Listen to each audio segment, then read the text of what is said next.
de veras, para mí, hasta cierto punto, paradójica. Efraín Calderón Lara muere precisamente en la empresa donde inició la sindicalización en el estado de Yucatán, o sea, en el sureste de acá Yucatán. ¿Por qué digo esto? Porque Efraín Calderón Lara, a finales del año de 1972, contacta con los compañeros trabajadores de CUSESA del tramo Playa del Carmen, Tulum. Allá estaba un servidor prestando servicios. Yo fui el encargado de pararlo porque estaba viniendo la motoconformadora abriendo tramo y ese era mi objetivo. Estaba yo auxiliando al operador, era su ayudante, y le digo, párese un momento, ahorita que pase la motoconformadora, continúa usted su camino. Ya me llega a Tulum. Digo, sí, allá voy, ahí estoy yendo a dar la vuelta. Se abre una plática entre un servidor y él, y me empieza a hablar de las leyes laborales, del sindicalismo, y todo. Yo, mi jota de todo eso, pues era un chaval, pues, 17 años apenas, ¿no? Y pues me dice, quiero una reunión con ustedes, ¿se puede? Pues claro que sí. ¿Dónde están ustedes? Pues bueno, a la orilla de la carretera, como siempre hace la compañía, construye galerones y en medio de la selva, a la orilla, allá ponen los campamentos, ¿no? Para que esté toda la gente, operadores, ayudantes y peones y demás, ¿no? Pues ahí estábamos todos hacinados. Y siempre buscaba un lugar donde había un cenote o alguna fuente de agua para que se bañen los compañeros y tomaran agua. Pues allí pues, estamos en el campamento. ¿Y dónde queda el campamento? Pues está en el Museo de Tulum. ¿Me pueden esperar ustedes a las 7 de la noche? ¿A qué hora terminé de trabajar? Pues terminamos a las 6 de la tarde hoy. A las 7, ¿les parece bien? Claro que sí. ¿A dónde íbamos a ir? A ningún lugar, estábamos en medio de la nada. Pues lo esperamos, nos platicó acerca del sindicalismo y ya para abreviar, un servidor, joven, inquieto y demás, pues se fija él en mí y también mis compañeros, dice, pues ¿sabe qué? Pues Medina sea del comité organizador de la agrupación. Pues órale, pues Medina ha estado en varios tramos, o sea, porque yo estuve en Cozumel trabajando unos meses, en Carrillo Puerto, en Chetumal, incluso en Emiliano Zapata, ¿no? Tabasco, porque esa empresa era una de las empresas más grandes en ese momento, creo que la más poderosa de la construcción de carreteras en el sureste de Yucatán. Sus dueños, Ulises González Torre, Renan Castro Montes de Oca, Mario Traba Quintero. O sea, jamás se me va a olvidar sus nombres, porque pues, eran los grandes accionistas de esa compañía, ¿no? Y muy dura. Incluso para pues, pagar los salarios, horas extras, nadie tenía ya ninguna garantía, ninguno de los trabajadores. Entonces, Efraín nos convence y empezamos nosotros la lucha, empieza un servidor a visitar, o sea, los fines de semana, pues otras obras donde sé que están los campamentos y los compañeros. Y de allá, por ejemplo, me detecta la compañía y me corren. ¿Qué fue lo que hice? Venir aquí a la oficina de Efraín, ya teníamos ya la ubicación de él, en la calle 59, ahí cerca de Candiles y Decoración. Y pues le comento y me dice, vamos a poner tu demanda. Es más, tú vas a continuar con tu demanda, yo la voy a meter y te voy a mostrar cómo. Vente a trabajar con nosotros, yo te voy a ayudar semanalmente con algo. Fue así como un servidor se queda a trabajar en la oficina de Efraín Calderón Lara. Allá conozco a Pedro Quijano y a otros compañeros del Partido Comunista, a Robert Aguilar Salazar, Fernando Aguilar Salazar, que a través del Frente Popular Independiente Jacinto Canec ya estaban ya conjuntados para organizar sindicatos independientes juntamente con Efraín. Me subo yo a ellos, ya prácticamente inicio yo en la lucha del sindicato Jacinto Canec. Ahí conocí de vista al compañero Fidel Rodríguez Mezquita, a Manolo Manzano, que era presidente tecnológico en esa época, y a otros compañeros, ¿verdad? Pues de esta lucha que inicia ya y continúa en Mérida, las condiciones no eran nada favorables para los trabajadores.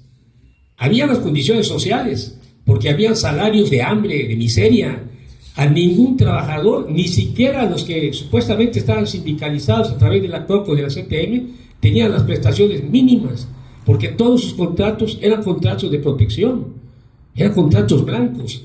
Y contra eso luchaba Efraín Calderón Lara, y eso es lo que ya nos había explicado, y eso era lo que explicaba en cualquier sindicato, en cualquier asamblea, perdón, que se parara para hacer el sindicato, para organizar el sindicato. Efraín tenía la cualidad, yo nunca me voy a fastidiar, ni cansar de decir esta cualidad. Y yo y Pedro Quijano éramos la avanzada, éramos que íbamos a organizar primero a los trabajadores, ya sea MITSA, ya sea gasolineros, zapateros y demás, ¿no? 2, 3 reuniones y como que se animaba la gente, como no, pero querían ellos ver a Efraín, querían hablar con Efraín.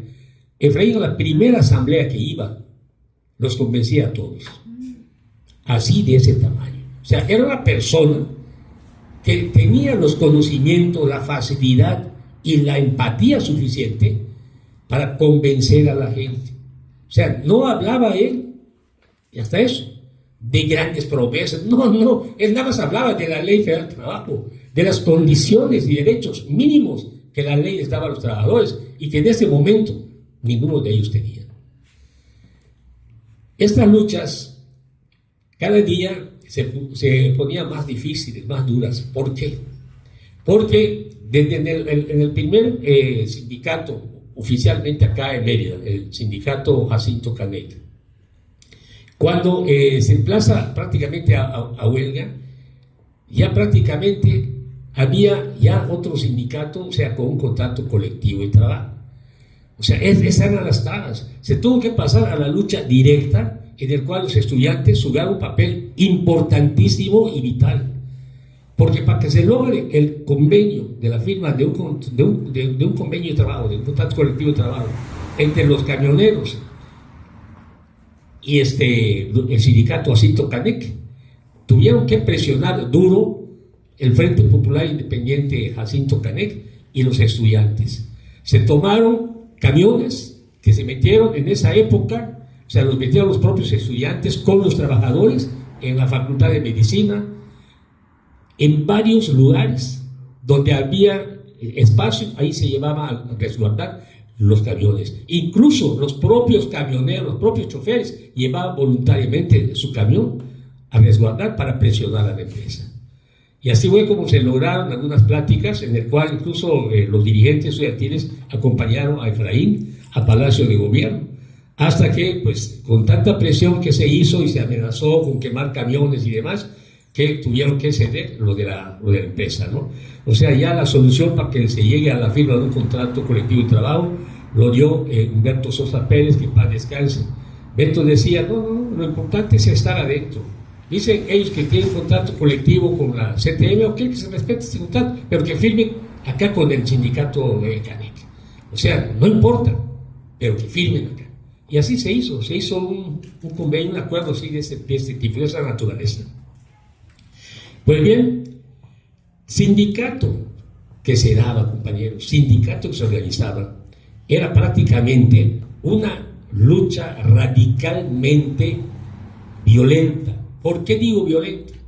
Porque cuando se metía el emplazamiento a huelga, te sabían que había un contrato colectivo firmado. Ni siquiera los trabajadores sabían que había contrato colectivo. Son los contratos blancos, los contratos de protección, con lo cual las empresas estaban amparadas, todas las empresas. ¿Y quién aparecía como firmando? Siempre la CTM, acá en el estado de Yucatán. Entonces, eso era lo trágico de esos momentos, ¿no? Entonces, ¿qué hacer? Lo importante, lo más importante de todo esto, de todo este trabajo que se inició con la sindicalización de los compañeros, era que el poder real lo tenían los trabajadores a través de su asamblea. ¿Quiénes decidían lo que se tenía que hacer en ese entonces? Eran ellos, en su asamblea. Estaba Efraín presente, estaba el compañero del Partido Comunista, todos los activistas, y después, compañeros, ¿cuál es la propuesta? Huelga de hecho, no de derecho. De derecho se puede, en plazas y te la rebotan. Así fue como en Cananea, se toma la fábrica de Cananea, sin emplazamiento a huelga porque fue rechazado el emplazamiento a huelga. Así fue en gasolineros y así fue en todas las demás empresas que fueron sindicalizadas en la época de Efraín Calderón Lara y un servidor, conjuntamente un Pedro Quijano y otros compañeros.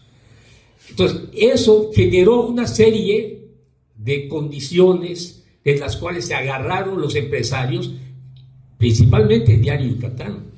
Desde que inicia la lucha por la sindicalización independiente acá en el estado de Yucatán, inicia el golpeteo de a diario en contra del movimiento, pero fundamentalmente en contra de Efraín Calderón Lara.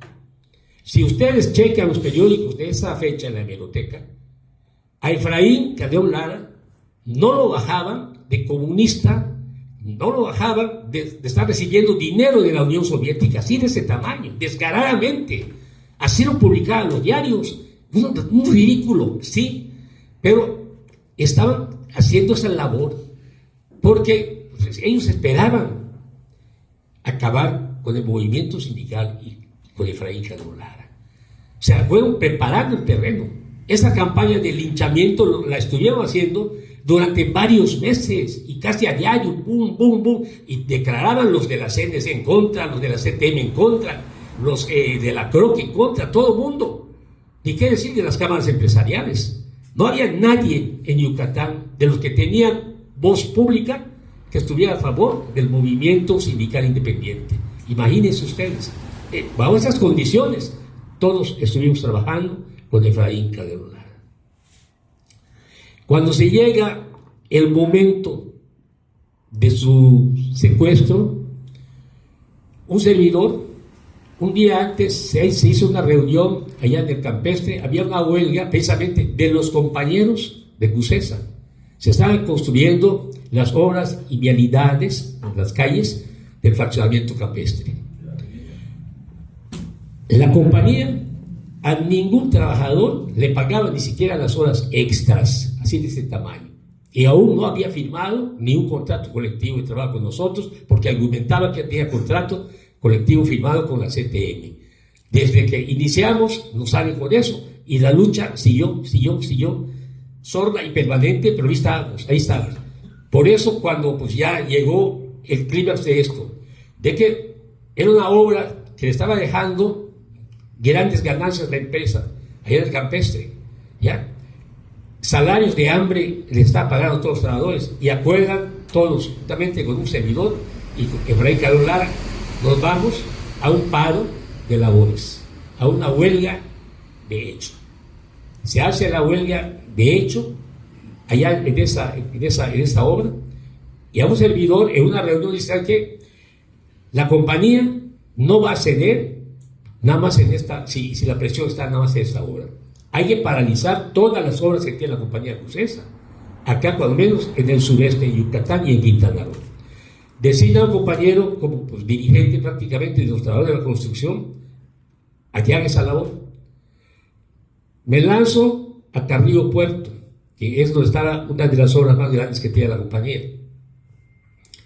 Llegando el autobús que me estaba llevando a Carrillo Puerto, que eran como pues, las 10:30, 11:30 de la noche, y por la radio del autobús escucho lo del secuestro de Efraín.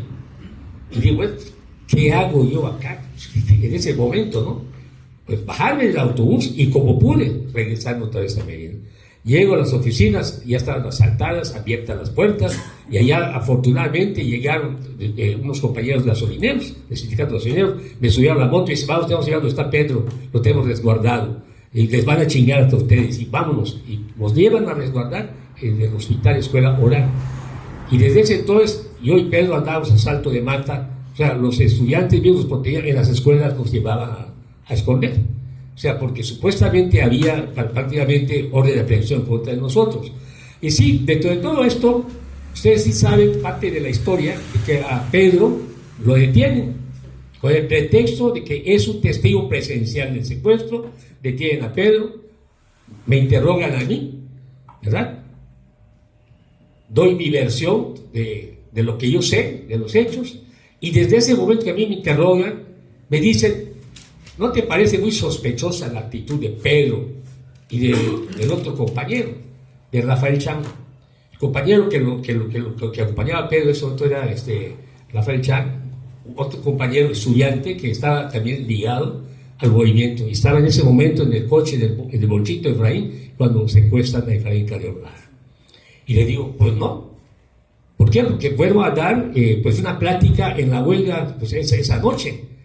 No, pero pues al parecer Pedro lo entregó juntamente con Rafael. Le digo, no, los así, los compañeros son antiguos y son de ley.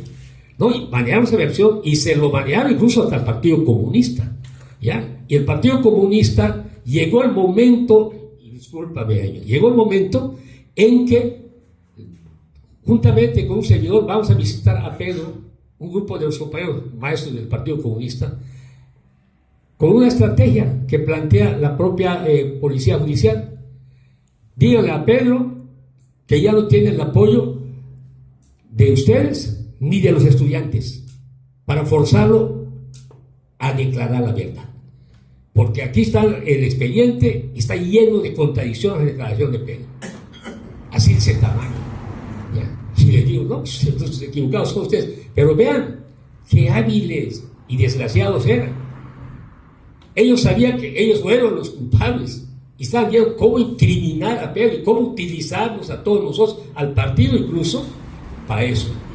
Y el partido llegó un momento en que dice, bueno, pues vamos a sondear la posibilidad. A mí me dio mucha pena, de veras, hasta prácticamente, pues casi lo lloro, ¿no? Porque pues vi el rostro de Pedro cuando los compañeros que estaban en ese momento en la comisión de estudiantes y los compañeros del partido le dicen a Pedro, ¿sabes qué, Pedro? Ya vimos tus declaraciones, hay una serie de contradicciones, a partir de ahora, Pedro, te retiramos todo nuestro apoyo.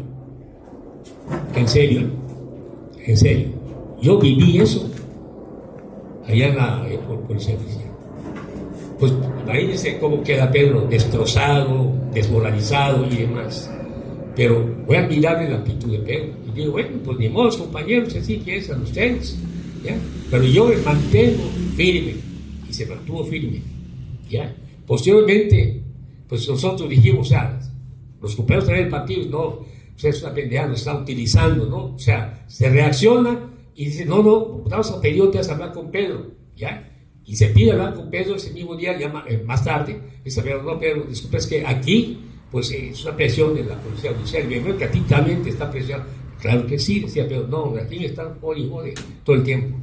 Entonces, esa es una parte de todo lo que se vivió en esa época. Imaginen ustedes, ¿ya? El movimiento estudiantil fue, de veras, un movimiento único que se ha dado en la historia del estado de Yucatán. No hay ningún otro movimiento, ni creo que haya, con las condiciones que están dando ahora, otro movimiento de esa naturaleza. Ni tampoco creo que existan pronto líderes estudiantiles como los que había en ese entonces.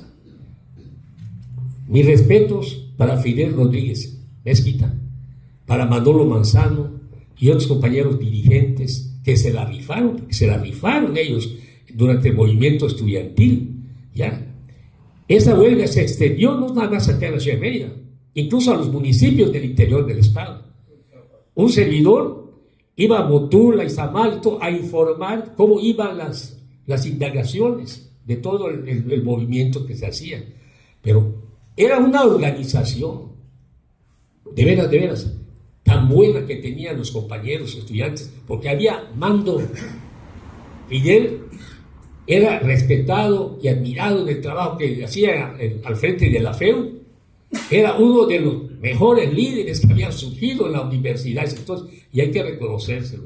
Por eso yo acá públicamente lo digo. ¿Por qué? Porque jugó un papel importantísimo. ¿Qué hubiera pasado? Yo me lo he preguntado. Que si en esa época, al frente de la FEU, hubieran los clásicos líderes que vemos ahora entre los estudiantes. ¿Qué hubiera pasado? A lo mejor no hubiera habido un movimiento. ¿Por qué digo esto?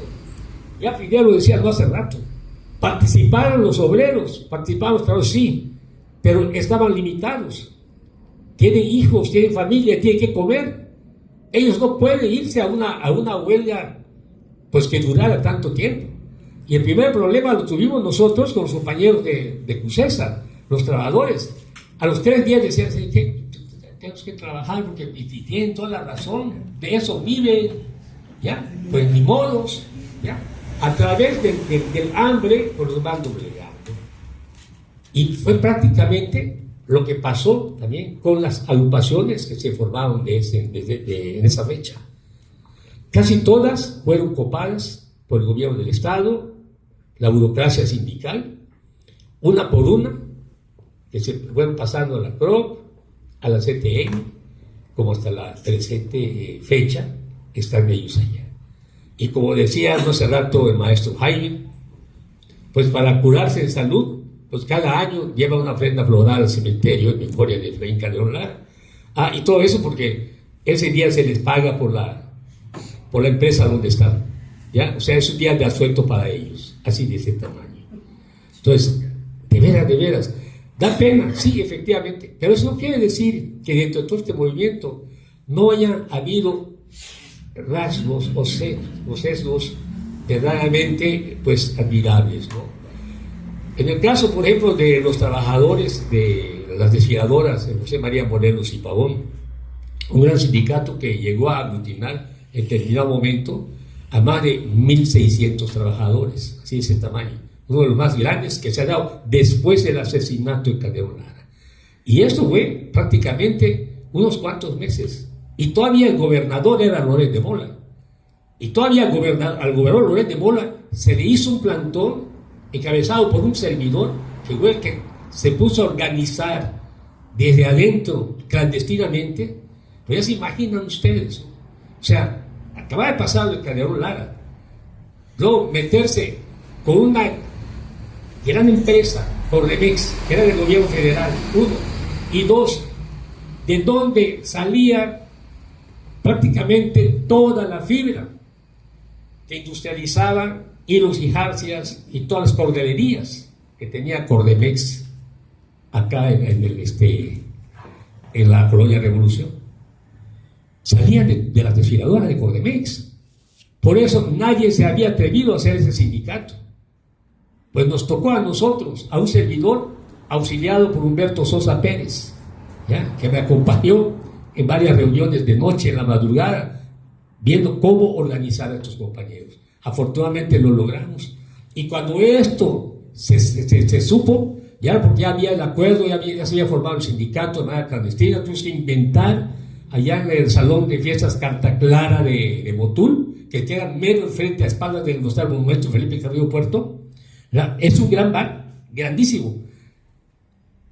Inventamos que era cumpleaños del compañero José Carlos Rosales Peck, el primer secretario general de sindicatos desfiladores, para tener el pretexto de hacer la asamblea. Hablamos con el dueño de la cantina, le dijimos, ¿sabes qué? Te vamos a consumir 100 cartones de cerveza. Pues ¿quién no sabe que todos los compañeros del campo son bien dragones, ¿no? Sí, y el dueño encantado te la pide, no, yo sí. Y le digo, pero se trata de esto, cúbrenos por... No, sí, si no los van a despedir a todos. No, y lo hizo comida, cochinita y todo, ¿no? Pues sí, pues imaginen ustedes más de 800 trabajadores en una asamblea, puso las mesas y todo, música y demás. Entonces, luego, la música, ahora se va a presentar el acta, se va a elegir al primer comité ejecutivo, y así de esa manera. Ya estaba Beto conmigo, ¿sabes? ¿No? Y todo, ya que levantamos actas y demás, y ya teníamos todo, bueno, la firma de los compañeros, pues ahora sí ya podemos presentar ya esto como un hecho. El día que estaba a meter la documentación acá, un día que se le hace un plantón al Palacio, el Palacio de Gobierno, ese plantón duró 2 días. El primer día nos cita Loreto, o sea, nos va a subir arriba a la comisión de la directiva y un servidor, y nos amenaza. Y ahí de plano, digo, no escarmientan ustedes, así lo dijo, no escarmientan ustedes. Todavía están viendo lo que le pasó a Efraín Calderón Lara y siguen insistiendo. Toda esta gente que está acá es gente de Campeche, la manda Sansores Pérez para derrocar mi gobierno, pero no se va a salir con la suya. O sea, tenía una fobia Loret de Mola en contra de Carlos Sanzones Pérez, que en ese entonces era el gobernador del estado de Campeche. Así es, Negro Sanzones. Por eso decía, ¿no? Les doy 2 horas para que retiren a toda esta gente de acá.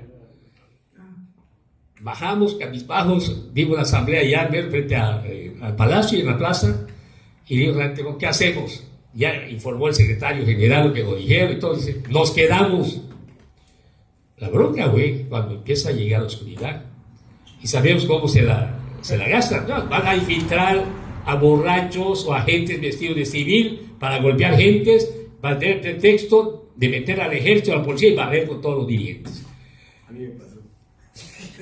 Y fíjense, siempre hay alguien de veras útil que sin pensar te da la solución. En ese entonces llegó un grupo de estudiantes de la Escuela de Economía que estaba en la calle 61, estaba a unas cuantas cuadras de Palacio de Gobierno.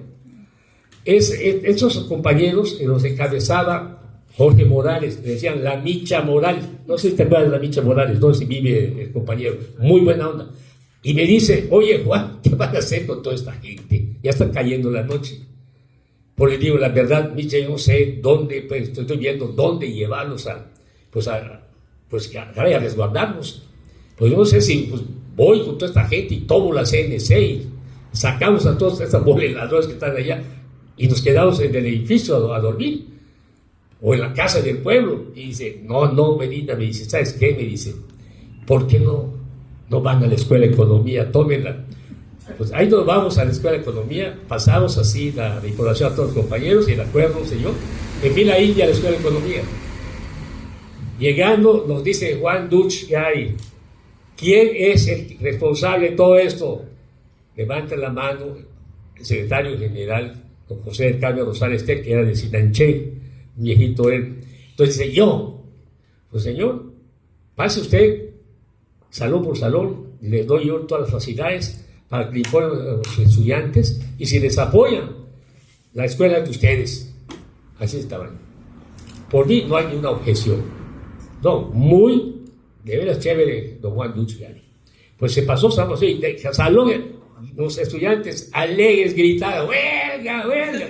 Y en ese mismo momento se ponían a redactar con la misma gente, vengan acá, las muchachas, los muchachos, con la información que le daban los compañeros legisladores, hacían los volantes y allá mismo, Francisco de Anda, el Gancito, estaba tirando el bibliógrafo, todos los volantes, ya, así está, y las muchachas, saliendo a repartirlo en las colonias y haciendo colectas para las familias de los desfiladores.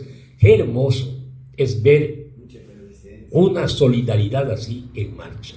Jamás en mi vida la había visto, ni la volveré a ver. ¿Por qué? Porque los tiempos han cambiado, las cosas igual, de veras. Entonces, esta situación fue muy hermosa. Os digo, el movimiento sindical, no todo ha sido oscuro, ha tenido sus luces, sus momentos brillantes por parte de los compañeros trabajadores, ¿no? A través de ese mismo sindicato de desfiladores se organizaron 7 triples S, sociedades de seguridad social enequeneras, en la zona precisamente enequenera, para luchar en contra del Banrural, en contra del fideicomiso enequenero.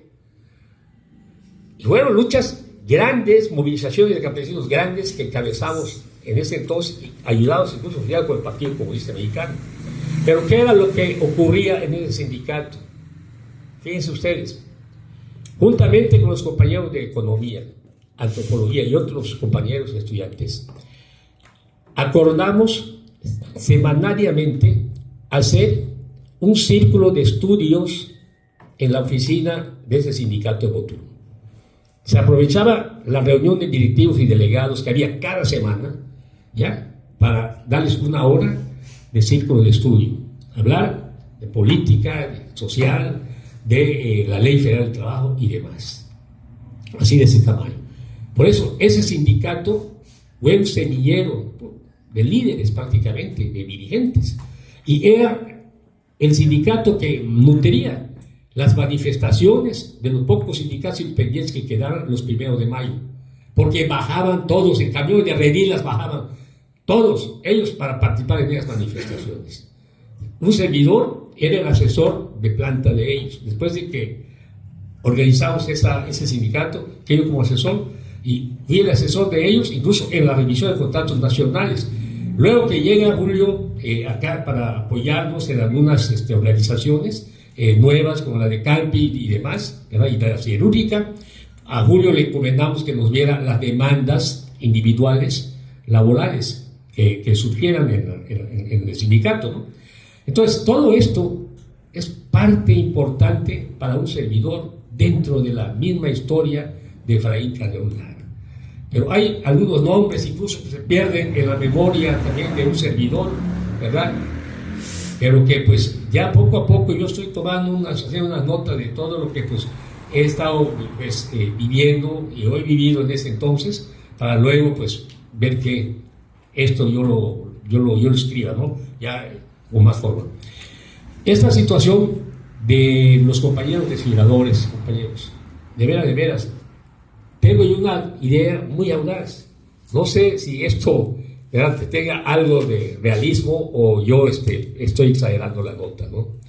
Pero yo pienso que el papel que jugaba ese sindicato independiente, el José María Morelos y Pavón de Cordemex, fue un factor importantísimo para que, como un respaldo de los sindicatos que habían nacido bajo la influencia de Efraín Calderón Lara, pues fuera también desaparecido. ¿Y de qué manera lo hicieron? Desapareciendo Cordemex. Porque es el sindicato, a través del sindicato, se abanderó todos los movimientos campesinos que se hicieron en la zona de Nequenera, en contra del Manuel, en contra del gobierno del Estado. Y a través de ese sindicato, todos los demás sindicatos de Cordemex se volvieron más radicales. El sindicato de cordeleros, que había bajado la guardia, de repente, con la influencia de los líderes del sindicato José María Morelos y Pavón, estallaban huelgas. En la época de José María Morelos y Pavón, se retomó el camino de las huelgas y en Cordemex se estallaron 3 huelgas durante los 21 años que duró el sindicato José María Morelos y Pavón. ¿Cuándo se acabó esto? Cuando liquidaron totalmente la zona de Nequenera, desaparecieron todos los sindicatos de cordeleros, Liga Artefactos, Benito Juárez y el José María Morelos y Pavón. O sea, ¿por qué fue esto? Porque ellos veían que había un foco allá, un foco que no podían ellos controlar de ninguna manera. Que lo intentaron, claro que sí lo intentaron, en múltiples ocasiones, pero ahí había prácticamente una consistencia entre los compañeros estudiantes que daban las clases sindicales. El Cuco Castellanos, este compañero fue incluso a Sinanché, estuvo viviendo prácticamente casi un año en Sinanché, dando escuela sindical directamente a los trabajadores de la desfiladora Francisco y Madero, que se llamaba la desfiladora de Sinanché, donde trabajaban más de 100 compañeros del sindicato. ¿Cuál era la importancia del sindicato? Que estaban distribuidos en 14 desfiladoras, en 14 poblaciones diferentes de la zona de Nequenera. Imagínense la influencia que tenían ellos. Y eso es lo que más le temía al gobierno. Jamás en presencia de ellos en manifestaciones hubo ninguna agresión al movimiento sindical. ¿Por qué? Porque esa gente sí era duda, era de armas tomadas. Los compañeros desfiladores sí. O sea, estaban hasta la madre de tanto engaño, de tanta chinga que les había metido. Porque no era la primera vez que se les hablaba de sindicalización. Ya en épocas de la CNC, los habían visto varias veces y puro tole con el dedo. Cuando nosotros llegamos allá, no había ninguna prestación, ni siquiera tenían base ninguno de los trabajadores. Tenían años trabajando, no, ninguno tenía base. Ninguno tenía un salario base tampoco. O sea, así era de cabrón la situación allá con los compañeros, ¿no? Entonces, no quiero alargar más, compañeros, pues hasta acá quiero terminar, pues no sin antes, de veras, pedirles a todos ustedes, pues que estén pendientes de todo el programita que se ha hecho, ¿no? Para, pues, enaltecer la memoria de Efraín Calderón Lara. Enalteciendo a Efraín Calderón Lara, compañeros, revivimos nosotros prácticamente, pues, esa pequeña chispa que debe haber en las mentes de todos los trabajadores. Actualmente, vean ustedes, hay bastantes sindicatos de lucha, hablo de telefonistas, Hablo de pues, otros sindicatos democráticos que están dando la pelea. Pero ¿qué es lo que pasa? Que tienen también restricciones. No pueden ellos luchar como luchaban los sindicatos de la época de Fray Calderón Lara. ¿Por qué? Porque pues, se echan a las autoridades en contra. Así que aunque haya vacíos legales, aunque falten algunas prestaciones importantísimas en sus contratos colectivos de trabajo, la prudencia, según algunos me han dicho, vamos a aguantar y habrá oportunidad. Pues a ver, esperamos que pronto llegue esa oportunidad y que luchen verdaderamente por sí mismos y por sus familias y por toda la clase trabajadora. Muy buenas noches.